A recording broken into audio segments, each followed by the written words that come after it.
Hi every one.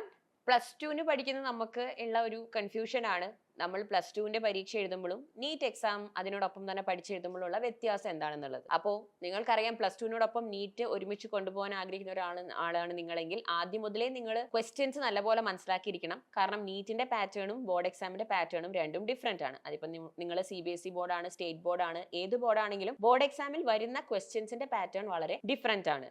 നീറ്റിൽ ആണെങ്കിലോ നമുക്കറിയാം, NEET ഒരു ഒബ്ജക്റ്റീവ് പേപ്പർ ആണ്, മൾട്ടിപ്പിൾ ചോയ്സ് ക്വസ്റ്റ്യൻസ് ആണ് വരുന്നത് നമുക്കറിയാം. കൂടാതെ ബോർഡ് എക്സാമിൽ ഇല്ലാത്തൊരു കാര്യം നീറ്റ് എക്സാമിൽ ഉണ്ട്, നെഗറ്റീവ് മാർക്കിംഗ്. അപ്പോൾ നമ്മൾ തെറ്റിപ്പോകുന്ന ആൻസേഴ്സിന് നമുക്ക് -1 മാർക്ക് വെച്ച് പോയിക്കൊണ്ടിരിക്കും.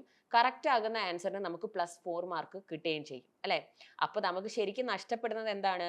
നമുക്ക് കിട്ടാനുള്ള +4 മാർക്കും കിട്ടാതെ പോയ -1 മാർക്കും കൂടെയാണ് നമ്മൾ ഒരു ക്വസ്റ്റ്യൻ തെറ്റിക്കുമ്പോൾ നമുക്ക് നഷ്ടമാവുന്നത്. അപ്പോൾ നമ്മൾ അറ്റംപ്റ്റ് ചെയ്താണ്ടിരുന്നിട്ടുണ്ടെങ്കിലോ 0 സ്കോർ ആണ്, അല്ലെ? അപ്പൊ നമുക്ക് അങ്ങനെയുള്ള കുറച്ച് പ്രശ്നങ്ങളുണ്ട്.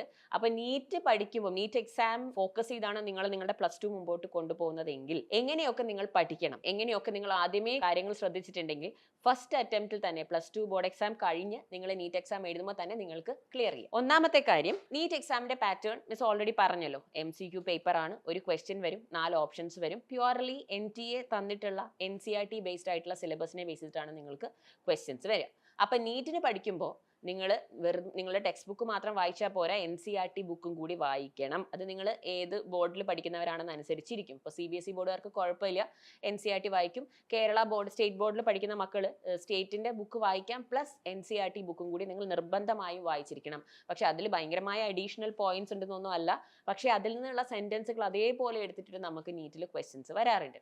അപ്പൊ നിങ്ങൾ ആദ്യമേ ഇതൊരു ശീലമാക്കുക. നിങ്ങൾ ഡെയിലി ഒരു ടോപ്പിക്ക് പഠിച്ചു കഴിയുമ്പോൾ വൈകിട്ട് നിങ്ങൾ സെൽഫ് സ്റ്റഡി ചെയ്യുന്ന സമയത്ത് NCERT വായിക്കാനായിട്ട് കുറച്ച് സമയം ഡെഡിക്കേറ്റ് ചെയ്യുക. പിന്നെ നമ്മൾ ക്വസ്റ്റ്യന്റെ പാറ്റേൺ നോക്കുകയാണെങ്കിൽ നിങ്ങളുടെ ബോർഡ് എക്സാമിൽ ചോദിക്കുന്ന ചോദ്യങ്ങൾ വളരെ ഡയറക്റ്റ് ക്വസ്റ്റ്യൻസ് ആണ് വരിക.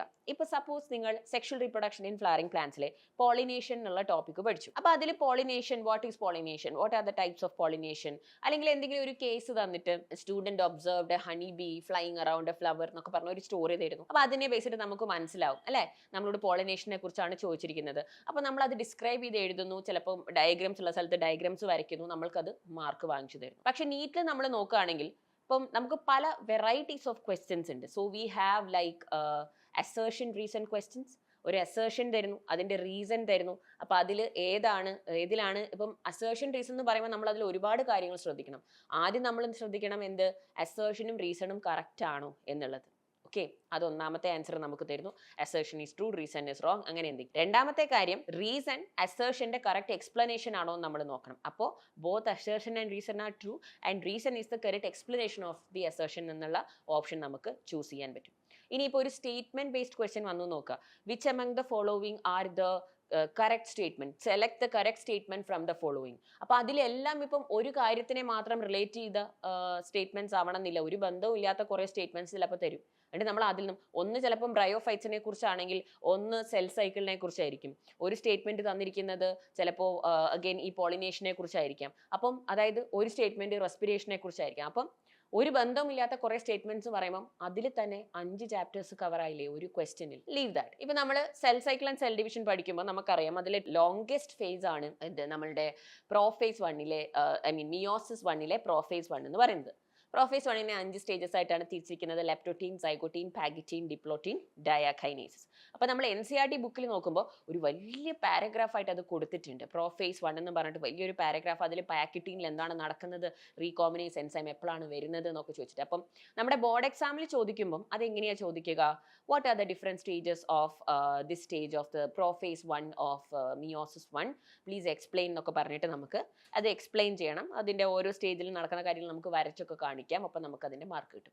പക്ഷെ നീറ്റിൽ ചോദിക്കുമ്പോൾ you will be asked questions like which among the following statements are true about prophase 1 of meiosis 1, അല്ലെങ്കിൽ which among the following is true about leptotene, അല്ലെങ്കിൽ മാച്ച് ദ ഫോളോയിങ് വരാം. Leptotene, zygotene, pachytene, diplotene, diakinesis. ഓരോ സ്ഥലത്തും വരുന്നത് നടക്കുന്നത് എന്താണെന്ന് നമ്മൾ correct match ചെയ്യണം. അതായത് ഒരു ക്വസ്റ്റ്യനിൽ തന്നെ ഒരു എൻറ്റയർ കോൺസെപ്റ്റ് കവർ ചെയ്യുന്ന രീതിയിലുള്ള ക്വസ്റ്റ്യൻസ് നമുക്ക് എക്സ്പെക്ട് ചെയ്യാം. പിന്നെ ഏറ്റവും കൂടുതൽ മക്കൾ കൺഫ്യൂസ്ഡ് ആകുന്നത് എവിടെയാണെന്ന് വെച്ചിട്ടുണ്ടെങ്കിൽ ചില ക്വസ്റ്റ്യൻസ് വരും. ഇപ്പോൾ പ്ലോയിഡി ഐഡന്റിഫൈ ചെയ്യാൻ. അതായത് പ്ലോയിഡി എന്ന് പറഞ്ഞാൽ നമുക്കറിയാം number of sets of chromosome in A cell. അപ്പോൾ എല്ലാ മക്കൾക്കും കൺഫ്യൂഷൻ ഉള്ള കാര്യമാണ് സെൽ സൈക്കിൾ ഒക്കെ പഠിക്കുമ്പോൾ. DNA കണ്ടന്റും പ്ലോയിഡിയും തമ്മിലുള്ള വ്യത്യാസം.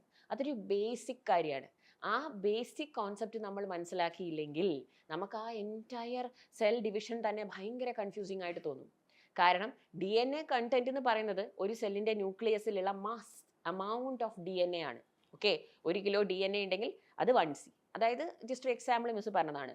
പക്ഷേ പ്ലോയിഡി എന്ന് പറയുന്നത് ഈ DNA ഇങ്ങനെ വെറുതെ നൂല് പോലാണ് ആദ്യം ഇരിക്കുക അല്ലെ, ത്രെഡ് ബീഡ്സ് ഓൺ ത്രെഡ് പാറ്റേണിലൊക്കെയാണ് ഇരിക്കുക. അപ്പം നമ്മൾ അതിന് പറയുന്നത് ക്രൊമാറ്റിൻ എന്നാണ്. പക്ഷേ സെല്ല് ഡിവൈഡ് ചെയ്യാൻ തുടങ്ങുമ്പോൾ മാത്രമാണ് ആ DNA ഹിസ്റ്റോൺ പ്രോട്ടീൻസിന്റെ ഹെൽപ്പോടെ പാക്ക് ആയിട്ട് ക്രൊമാറ്റിഡ്സ് ആയിട്ട് മാറുന്നത്. പിന്നീട് 2 ക്രൊമാറ്റിഡ്സ് ഒക്കെ ചേർന്ന് നമുക്ക് ക്രോമസോം പോലെയുള്ള സ്ട്രക്ചേഴ്സ് കിട്ടുന്നത്. അപ്പോൾ ഇത് ഡീപ്ലി കോൺസെപ്റ്റ് മനസ്സിലായാൽ മാത്രമേ നമുക്ക് എന്താണ് ഈ ക്രോമസോം നമ്പർ അല്ലെങ്കിൽ പ്ലോയിഡി, എന്താണ് ഈ DNA കണ്ടന്റ് എന്നുള്ളതിൻ്റെ amount ഓഫ് DNA എന്നുള്ളതിന് ഡിഫറൻസ് മനസ്സിലാവുള്ളൂ. അത് നമുക്ക് മനസ്സിലായാൽ മാത്രമേ ഇപ്പൊ സെൽ സൈക്കിളിൽ വരുന്ന ക്വസ്റ്റ്യൻസ് ആണ്. അതായത് please identify what is the amount of DNA and the ploidy of A cell which has completed the G2 phase of interphase. If the initial DNA content was denoted as this, അല്ലെങ്കിൽ initial ploidy was denoted as this എന്നൊക്കെ ചോദിച്ചിട്ട് നമുക്ക് questions വരും. അപ്പോൾ ഈ കോൺസെപ്റ്റുകളെ നമ്മൾ നല്ല deeply മനസ്സിലാക്കണം. മിസ് ഇപ്പോൾ ഇത് പറഞ്ഞപ്പോൾ തന്നെ നിങ്ങൾക്ക് കുറേ പേർക്ക് തോന്നിയിട്ടുണ്ടാവും ശരിയാണ്, എനിക്ക് ഇതിൻ്റെ ഒന്നും ബേസിക്സ് അറിയില്ല, ഇതിൻ്റെ കോൺസെപ്റ്റ് ഒന്നും എൻ്റെ ക്ലിയർ അല്ല. അപ്പോൾ ബോർഡ് എക്സാമിൽ എളുപ്പമാണ്. കാരണം നിങ്ങളുടെ സ്കൂളിൽ നിങ്ങളെ ക്ലാസ്സസ് തുടങ്ങിക്കഴിഞ്ഞ് ടീച്ചേഴ്സ് പഠിപ്പിക്കുമ്പോൾ ഇങ്ങനെയാണ് ഇവിടുന്ന് ക്വസ്റ്റ്യൻസ് വരിക, നിങ്ങളിത് നല്ലപോലെ ബൈഹാർട്ട് ചെയ്താലും മതി, ഡീപ്ലി എന്താ പറയുക ഇതിൻ്റെ ഡയഗ്രാംസ് വരച്ചു കൊടുത്താലും നിങ്ങൾക്ക് ഈസി ആയിട്ട് മാർക്ക് കിട്ടും. അത് പ്രീവിയസ് ഇയർ ക്വസ്റ്റ്യൻസ് നോക്കുമ്പോൾ നമുക്ക് മനസ്സിലാക്കും. നീറ്റിൽ അത് നടക്കില്ല, ഗസ് വർക്ക് നടക്കില്ല. നിങ്ങൾക്ക് വെറുതെ അനാവശ്യമായിട്ട് നിങ്ങൾ മൈനസ് മാർക്കിംഗ് വാങ്ങിച്ചു കൂട്ടും. So no guesswork, you have to be very crisp and clear about the concept. എന്നാൽ മാത്രമേ മൾട്ടിപ്പിൾ ചോയ്സ് ക്വസ്റ്റ്യൻസ് വെറും ഫിൽ ഇൻ ദ ബ്ലാങ്ക്സും കറക്റ്റ് ഓപ്ഷനും മാത്രമല്ല വരിക, ഇങ്ങനെ ഒരുപാട് വെറൈറ്റീസ് ഓഫ് ക്വസ്റ്റ്യൻസ് ഉണ്ട്. അപ്പോൾ മക്കളെ ഞാൻ പറഞ്ഞു വന്നത് ഇതാണ്.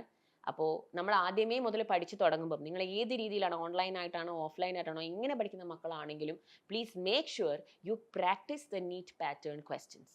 It's very important. വെറുതെ കോൺസെപ്റ്റുകൾ പഠിച്ചു പോയാൽ പോരാ. സൂപ്പർ കിങ്സിലുള്ള മക്കൾക്ക് ഉള്ള സ്പെഷ്യൽ ബെനിഫിറ്റ്സ് ഞങ്ങൾ എപ്പോഴും പറഞ്ഞു തരുന്നതാണ്.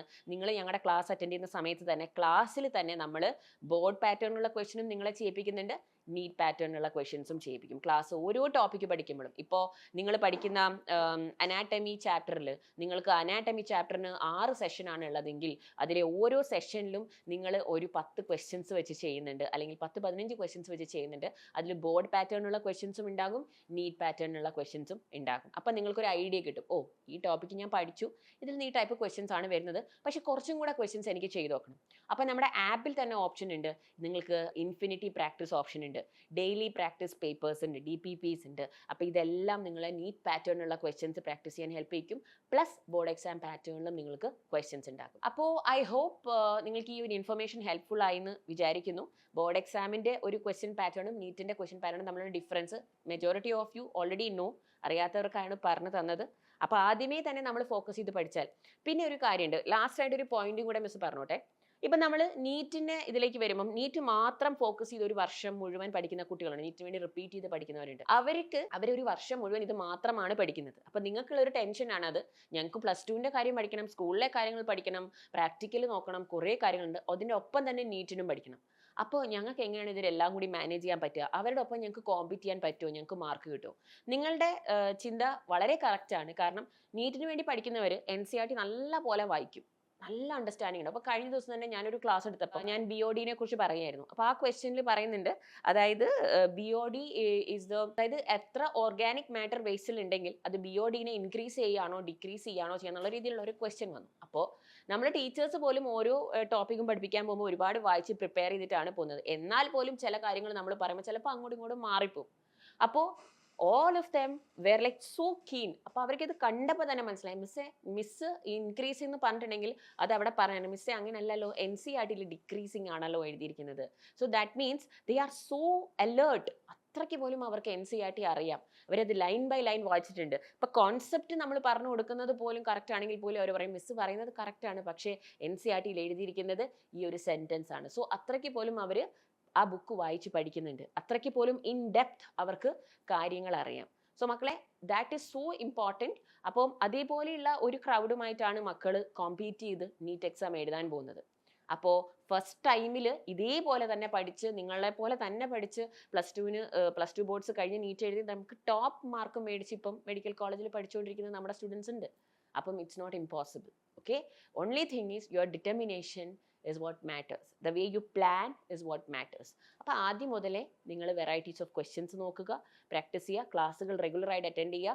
സൂപ്പർ കിങ്സ് ബാച്ചിൽ വരാത്തവർ, ഇനിയും ഡിസിഷൻ എടുത്തിട്ടില്ലാത്തവർ എത്രയും പെട്ടെന്ന് ജോയിൻ ചെയ്യുക. ക്ലാസ്സസ് സ്റ്റാർട്ട് ചെയ്ത് കഴിഞ്ഞു, ഇനിയും ഡിലേ ആക്കരുത്. പിന്നെ നിങ്ങൾക്ക് പെൻഡിങ് ടോപ്പിക്സിനെ ഓർത്ത് വിഷമിക്കേണ്ടി വരും. So please come to Super Kings. Welcoming all of you and wishing you the very best. അപ്പോൾ ഇനി നമുക്ക് ക്ലാസ്സിൽ കാണാം. ബൈ.